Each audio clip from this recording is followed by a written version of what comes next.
भावाने आणि वहिनीने एंट्री तर फार खतरनाकच मार. तर नमस्कार मंडळी, लग्नाचं घर म्हणलंय की लेडीजला पहिला नाटापटा लागतोच आणि त्यामध्ये मी हेअर आर्टिस्ट. पहिलं मला बहिणीने कामाला झुपवलं. कसं बसता कामावरून दादा सोबत गावात आलो आणि दर्शन करून मग घरी निघालो. घरी आल्यावर निघायची सगळ्यांची तयारी चालूच होती. मग वाजत गाजत सगळं वराड निघालं. नवरदेवाच्या गाडीत बसलो आणि काही मिनिटातच आपण लग्नाच्या हॉलवरती पोहोचलो आणि तेवढंच फोटोग्राफरची एंट्री झाली. आल्या भाऊला फोटो काढायला चालू केली. आम्हाला काय लगेच दमच निघत नाही. लगेचच हळद नाचवायला चालू केली. दादा का बघितलं, दादा तर चांगलाच खुश दिसत होता. लग्न होतं सातचं, पण आम्ही पहिलेच कपडे घालून मोकळं झालो. कपडे घातले तर म्हणलं चला नवरदेव बरोबर फोटो पण काढून होईल. लग्नाच्या काही मिनिटं अगोदर पहिले डीजे समोर नाचायला आलो आणि तेवढ्यात वहिनी आणि दादाची एंट्री झाली. ढगाचं भयानक रूप बघून म्हणलं आज पाऊस जोराच होतो, पण काय लोक होतं, शेवटी आलाच नाही. भाऊचं लग्न तर खूप भारी पार पडलं.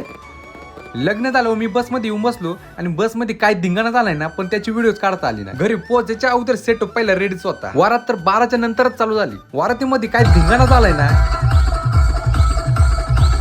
वरात झाली, एवढी भूक लागली ना, पार 3 वाजता जेवायला बसलो. मग म्हटलं आजची व्हिडिओ कशी वाटली तेवढं मला कमेंट मध्ये सांगा आणि फॉलो नक्की करून जावा.